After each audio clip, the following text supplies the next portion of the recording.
ఈరోజు మనం ధ్యానించబోయే అంశం ఏంటంటే, మనుష్యుని జీవితంలో దేవుని యొక్క ప్రమేయాన్ని ఎందుకు మనుష్యుడు తిరస్కరిస్తూ వస్తాడు? దేనికి ఒక మనుష్యుడు తన జీవితంలో దేవుని యొక్క జోక్యాన్ని అంగీకరించలేకపోతూ ఉంటాడు అనే విషయాన్ని మనం ఈరోజు తెలుసుకునే ప్రయత్నం చేద్దాం. ముఖ్యంగా 3 రకాలుగా మనుష్యుడు దేవుని తిరస్కరించేటువంటి అనుభవంలో 3 విభాగాలుగా కనిపిస్తారు. ఒకరు నాస్తికులై దేవుడు లేడు అంటున్నటువంటి ఒక విభాగం. 2 ఆస్తికులై దేవుడు ఉన్నాడు అని నమ్ముతూ అసలు నిజ దేవుడు ఎవరో, దేవుణ్ణి ఎలా మహిమపరచాలో అర్థం కానటువంటి వాళ్ళు.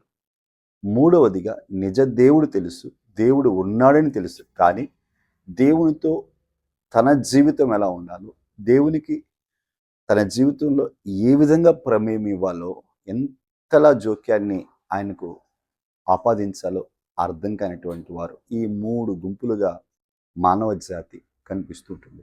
ఓవరాల్గా ఎందుకు ఈ ముగ్గురు కూడా మానవ జీవితంలో దైవిక ప్రమేయాన్ని నిరాకరిస్తూ దేవుడు లేడని వారు కొందరు నోటితో చెప్తే, కొందరు జీవితం ద్వారా, కొందరు ప్రవర్తన ద్వారా మొదటిగా మనం గమనించినప్పుడు మనుష్యుని యొక్క జీవన విధానం అంతటిలో కూడా ఒక ప్రాముఖ్యమైన కారణం ఏంటంటే, మనుష్యుడు ఎప్పుడూ కూడా తన జీవితంలో స్వేచ్ఛను కోరుకుంటూ తనకివ్వబడిన జీవితాన్ని, తనకు ఆ జీవిత కాలం ముందు ఇవ్వబడిన ప్రతి దానిని తాను స్వేచ్ఛగా ఎటువంటి రిస్ట్రిక్షన్స్కి, ఎటువంటి కండిషన్స్కి అతని జీవితంలో జీవించటానికి అనుమతి ఇవ్వడం అనేది అతనికి నచ్చదు. దేవుడు ఖచ్చితంగా ఉన్నాడు అనేటువంటి ఆలోచనతో మన మనస్సులు అంగీకరించి దేవుని ఒప్పుకుంటున్నప్పుడు, దేవుడు ఖచ్చితంగా ఇది చేయకూడదు, ఇది చేయాలి, ఇది ఎంతవరకు అనుభవించాలి, ఇది ఈ విధంగా ఉండాలి అనే కొన్ని కండిషన్స్ని, కొన్ని చట్టాలని, కొన్ని నియమాలను, కొన్ని కట్టడలను మానవునికి విధిస్తాడు. కాబట్టి ఆ కట్టడల మధ్యలో తన జీవితాన్ని సంకుచితం చేసుకోవడం, ఆ నియమాల మధ్యలో తన ఆశలను చంపుకోవడం, ఆ యొక్క నియమాల మధ్యలో, ఆ కట్టడల మధ్యలో అతడు జీవించాలి అని ఆశపడే జీవితాన్ని జీవించకుండా నియంత్రించుకోవటం అనేటువంటిది అతనికి ఇష్టం ఉండదు కనుక దేవుడే లేడంటాడు, నాస్తికుడిగా మిగిలిపోతాడు. ఇది ప్రథమ కారణం, చాలా ప్రాముఖ్యమైన కారణం. ఇక రెండవ కారణం ఏంటంటే, మనుష్యుడు దేవుణ్ణి అంగీకరించి దేవునికి తన జీవితంలో స్థానం ఇవ్వాలి, ఆయన ఉనికిని తన జీవితానికి ఆపాదించాలి, ఆయనకి నియంత్రణలో బ్రతకాలి అనేటువంటి ఆశ రెండవదిగా అతనికి ఉన్నా, అతడు దేవునిని కనుగొనే విషయంలో, దేవుణ్ణి వెంబడించే విషయంలో, దేవునితో అనుబంధాన్ని ఏర్పరచుకునే విషయంలో అసలు స్పష్టమైన సరి అయిన మార్గము, విధానము అతనికి తెలియకపోవడం వలన మతము అనే, ఆచారము అనే, మత నియమాలు అనేటువంటి విధానంలో దైవికమైన ఉనికి తన జీవితంలో, దేవునికి స్థానం తన జీవితంలో ఇవ్వాలని చేసే ప్రయత్నం దేవుని ఉనికి అతని జీవితంలో లేకుండా చేస్తుంది. అంటే మతము అనేటువంటి దాని యొక్క ప్రమేయం, ఆ మత సంబంధమైన ఆచారాలు, కట్టడలు అనేటువంటి వాటి ప్రాధాన్యత దైవికమైన ఉనికి అతని జీవితంలో లేకుండా చేస్తుంది. మూడవ రీజన్ మనం గమనించినట్లయితే, మనం పరిశుద్ధ గ్రంథంలో ఆదాము దగ్గర గమనించిన, చాలామంది జీవితాల్లో చూసిన, పరిశుద్ధ గ్రంథమే మనకు తెలియజేస్తున్న సత్యం ఏదైనా, అల్పకాల పాప భోగముల మీద, క్షణమాత్రం ఉండేటువంటి సంతోషాల మీద, అశాశ్వతమైనటువంటి క్షయమైపోయేటువంటి వాటి మీద ఎక్కువ ఆసక్తి ఉంటుంది.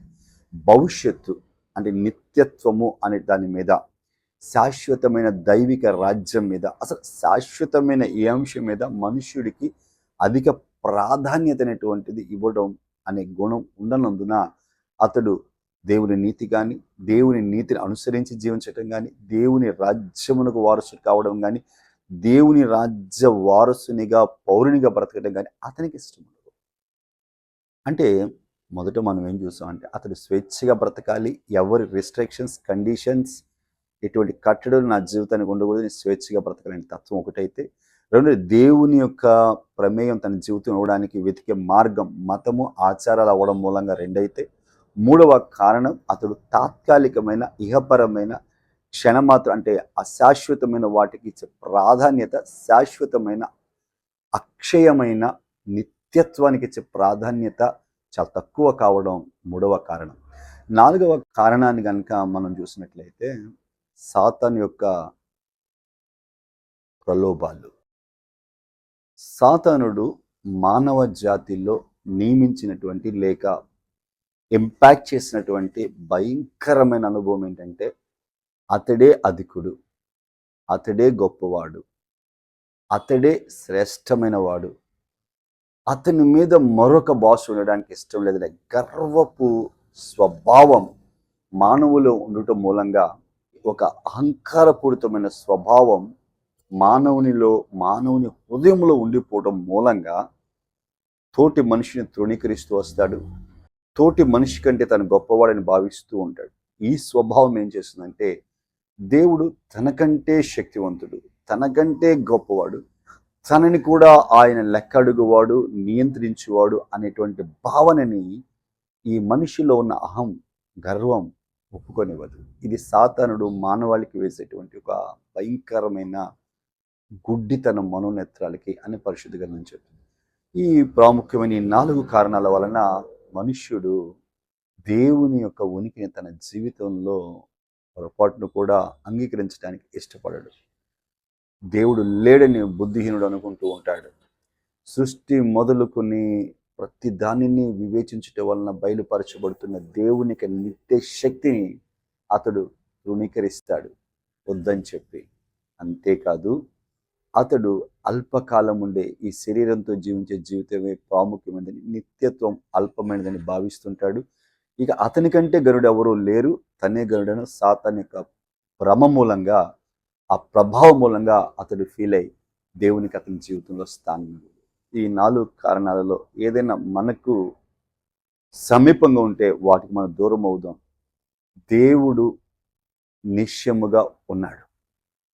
ఓ రోజు ఒక నాస్తికుడు అడవిలో వెళుతూ ఉన్నాడు. సౌత్ ఆఫ్రికా ప్రాంతం అన్నమాట అది. అడవిలో వెళుతూ ఉన్నాడు.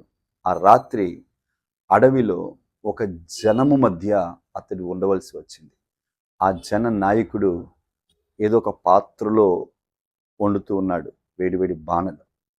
ఈ వండుతున్నటువంటి ఇతని దగ్గరికి వెళ్ళి దేవుడు ఉన్నాడంటావా అని చెప్పి ఆ తెగ నాయకుడు ఆ బాణ దగ్గర వంట చేస్తుంటే అడిగాడు. దేవుడు ఎందుకు లేడు, ఉన్నాడు అన్నాడు ఈ నాయకుడు. ఉన్నాడు అనడానికి రుజువేంటి అని ఇతడు అడిగాడు. ఎవరు? ఈ ప్రయాణికుడు. అప్పుడు ఆ జాతి నాయకుడు అంటే ఆ తెగ నాయకుడు ఏమంటున్నాడంటే, దేవుడే లేకపోతే నేను వండుతున్న బాణలో నువ్వు ఉండేవాడు.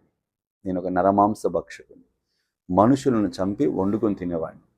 దేవుడు నన్ను దర్శించినందున, దేవుడు నాలో మార్పు తీసుకొచ్చినందున ఈరోజు వేటాడి తెచ్చిన జంతువుని వండి మేము భోజనం చేస్తున్నాం. మేము మనుషులను చంపేవాళ్ళం.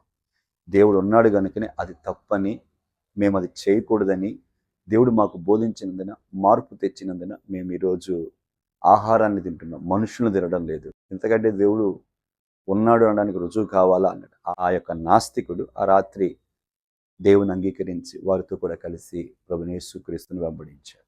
లేదా దేవుడు ఉన్నాడు, మరి దేవుని యొక్క ఉనికి మన జీవితంలో ఉందా? లేదు అంటే ఎందుకు లేదు? ఒకసారి గమనించుకుందాం. ఇప్పుడు మనం ధ్యానించిన 4 విషయాల్లో ఏదైనా ఒకటైతే ఆ అనుభవాల నుంచి బయటకు వచ్చి దేవుణ్ణి వెంబడిద్దాం, దేవుని ఆశీర్వాదాన్ని పొందుదాం, దేవుని యొక్క ఉనికిని మన జీవితంలో పరిపూర్ణంగా ఇద్దాం. దేవుడి మాటలు దీవించును గాక. Thank you.